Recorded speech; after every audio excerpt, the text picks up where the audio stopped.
Ya, terima kasih sahabat kampus, Anda masih setia bersama kami dalam program UNS Menyapa. Dan bagi Anda yang baru saja bergabung bersama kami, tema yang kami ketengahkan di hadapan Anda saat ini adalah mengenai membumikan geografi. Dan ada Dr. Gamal yang tadi telah berbincang seputar geografi, dan kita akan tanya-tanya lebih khususnya tentang prodi pendidikan geografi. Pak Gamal, tadi saya tanyakan bahwa seperti apa sih Pak aplikasi dari pendidikan geografi ini ke masyarakat? Baik, terima kasih Mbak Amelia.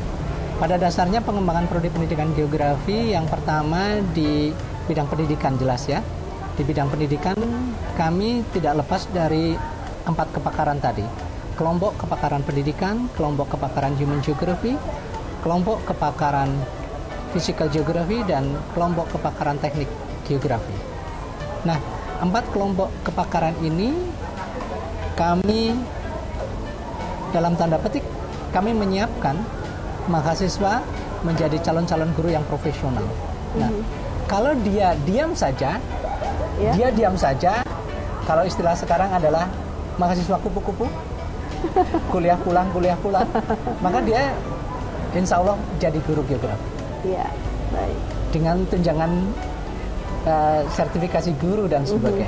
Tapi kalau dia bergerak sedikit saja, luar biasa. Setelah dia S1, S2 bisa diterima di ilmu kebumian lainnya, baik di dalam negeri seperti di UGM atau di Cole University. Ada di sana ada university, di Cole University ada fakultas besar geografi, atau di University of Washington di Amerika tempat saya kuliah. Di sana geografisnya sangat maju. Dan kalau sudah dari sana, banyak sekali instansi di Indonesia yang siap menerima.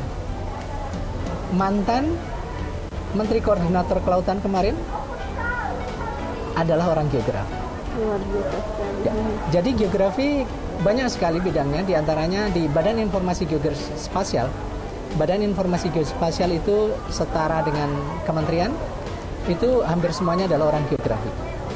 Kemudian belum lama ini Kementerian Kelautan dan Pesisir menerima hampir 87% dari seluruh pegawainya disyaratkan S1-nya adalah geografi.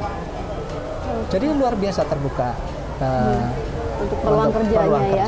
Baik, kemudian kalau untuk ilmu geografi sendiri, karena mungkin ketika saya berbicara mengenai geografi, yang saya tahu adalah geografi seperti ketika di SMA IPS seperti itu Pak. Seperti apa Pak kalau di prodi pendidikan geografi di sini? Ya, jadi itu yang terjadi, pembiasaan, terjadi kesalahan persepsi pada masyarakat Indonesia tentang geografi. Ada pengalaman menarik pada saat saya kuliah di Seattle. Ada penelitian saya sengaja kepada anak usia 10 tahun, putri itu, saya buka peta. Nah, ini kota apa? Kamu lahir di kota apa? Begitu dibukakan peta, dia langsung, this is my city, Seattle, gitu dia bilang. Oh ya, ini Seattle. Dia menunjukkan langsung kota Seattle. Terus kemudian, dan dia bercerita, ini kota papa saya di Texas. Dia tunjukkan, ini mama, ini kota mama ya, karena ada ibunya. Kalau di Amerika kita bertanya kepada anak pasti harus izin orang tuanya ya. Dan itu mamanya tersenyum karena ditunjukkan California. Pada saat saya bertanya, saya lipat petanya, ada Hawaii, saya lipat petanya, ini kan jauh dari Amerika. Diminta ya, langsung dibuka lagi petanya. Tidak boleh, karena ini miliknya kami. Oh iya. Anak 10 tahun itu paham betul, ini punya saya, ini punya kami, ini negara kami dan sebagainya. Pulang ke Indonesia, hal yang sama saya tanyakan pada ponakan saya, SMP kelas 2. Dia anak Jakarta. Ternyata konsep ruangannya sangat tidak bagus. Pada saya tanya, nah, di mana letak Solo? Saya buka peta, dia baru pernah lihat, oh ini peta ya om. Begitu, oke, kamu akan mendapatkan hadiah besar, dapat es krim yang banyak, kalau kamu bisa menunjukkan mana kota Solo. Akhirnya hampir setengah jam dia buka, cari-cari, dan kemudian ketemu. Tapi bukan Solo, SOLOK, Solo, yang berada di Sumatera Barat. Itu. Sehingga kami di Prodi Pendidikan Geografi yang pertama mencoba meluruskan sebuah persepsi geografi. Jadi geografi sebetulnya bukan IPS saja. Geografi semestinya berduduk sama tinggi dengan materi-materi lain di SMP dan SMA sebagai mata pelajaran inti. Ini yang sedang kami perjuangkan. Kemudian kami juga untuk ke masyarakat. Sekarang kami intens mengadakan penelitian bersama tentang kekeringan. Baik. Kekeringan sebenarnya kalau berbicara mengenai fenomena kekeringan yang terjadi di seputar wilayah Solo, Subo, Sukawono, Serapen dan juga wilayah Jawa Tengah ini luar biasa sekali banyak dan dampaknya ya luar biasa untuk masyarakat. Ini sebenarnya apa Pak yang menjadi penyebab? Padahal ini tidak hanya terjadi 1-2 kali, bahkan terjadi tahunan, bahkan puluhan tahun daerah yang selalu kekeringan di musim kemarau. Apa sebenarnya yang melatar belakangi terjadinya kekeringan? Baik Mbak Amelia, ini yang juga kami prihatin. Kenapa tidak 3 bulan, 4 bulan yang lalu pemerintah memberikan satu warning bahwa akan terjadi kekeringan yang cukup panjang di Indonesia. Karena informasi demikian terbuka ya, dengan sistem informasi geografi, dengan terbukanya citra satelit, kami tahu bahwa ada fenomena yang luar biasa yang mengakibatkan kemarau jadi panjang, yang akibatnya jadi kekeringan. Kemarau ini disebabkan oleh apa yang disebut dengan gejala-gejala El Nino. Gejala El Nino? Iya. Seperti apa itu Pak gejala El Nino? Kebetulan ada expert kami, Bu Pipit Wijayanti SSI-MSc, yang kemudian sekarang sedang memberikan materi tentang El Nino kepada mahasiswa. Wah, boleh kita langsung ke sana Pak? Kita ke kelas, Bu Pipit. Oke.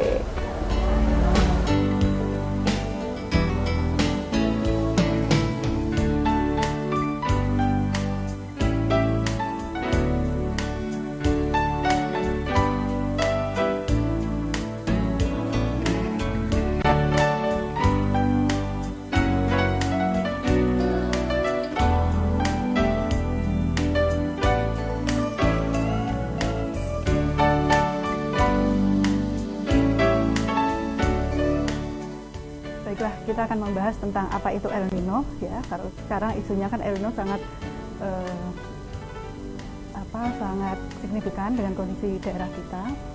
Apa itu El Nino dan apa kaitannya dengan kekeringan yang terjadi di daerah kita atau daerah Indonesia.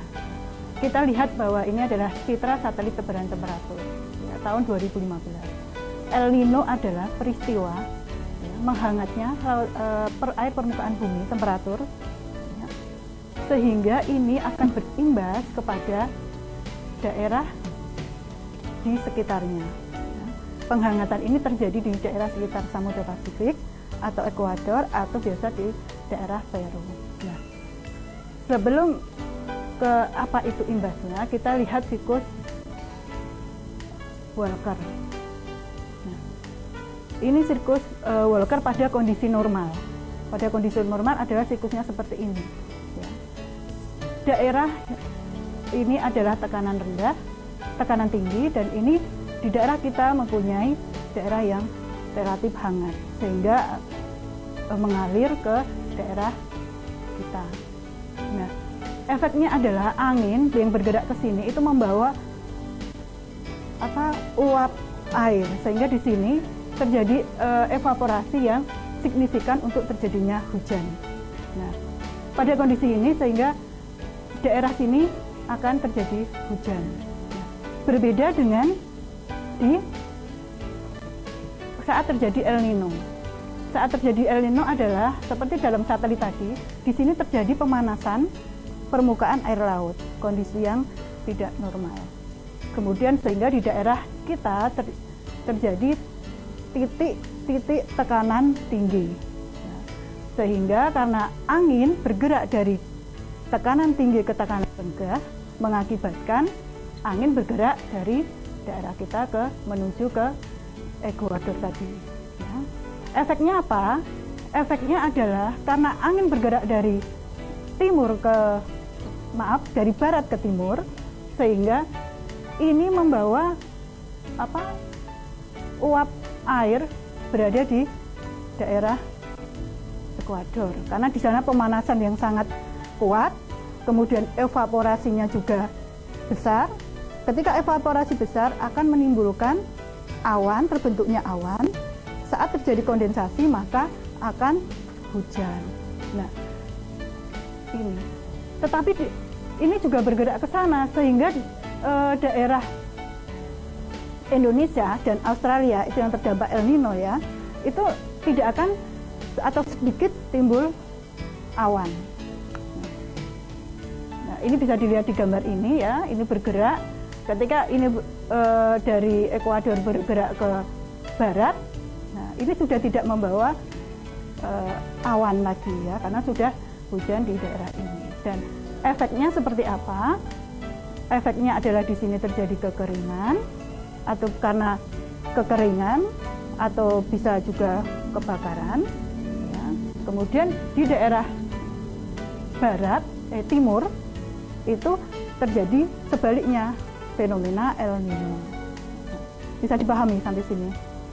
Nah, jadi intinya adalah adanya perubahan tekanan, ya, tekanan yang mengakibatkan perubahan pergerakan angin.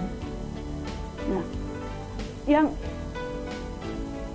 ini adalah citra sebaran temperatur tahun 1997. Seperti kita ketahui bahwa saat tahun 1997 terjadi fenomena El Nino yang efeknya sangat kuat di negara kita. Kita bisa lihat di sini adalah titik-titik tekanan menjadi titik-titik tekanan rendah. Ya, panasnya sangat kuat. Ya, bisa dilihat ini warna merah gelap, ini kan berarti ada 4 derajat lebih panas daripada yang lainnya. Ya, sehingga di daerah kita, ya di Indonesia, kemudian ini adalah Pulau Jawa, ini menjadi suhu lebih dingin. Nah, suhu dingin berarti tekanan udara tinggi. Ya. Jadi mengapa kalau kita sekarang merasakan bahwa udara kita itu kalau pagi itu kan dingin ya daripada daerah selanjutnya, daripada waktu-waktu hari-hari yang lainnya ya.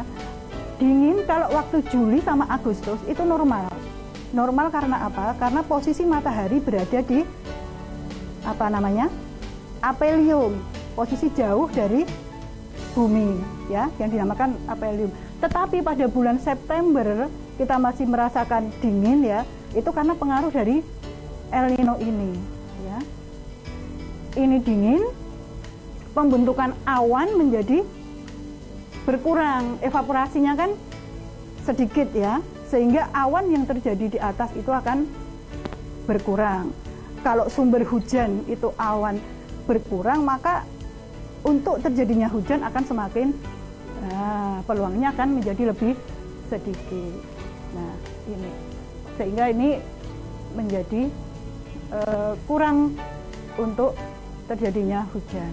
Efeknya apa? Efeknya adalah kalau biasanya ini September itu sudah ada mungkin beberapa hujan atau Oktober sudah hujan, ini nanti efeknya adalah musim kemarau yang lebih panjang daripada tahun-tahun sebelumnya.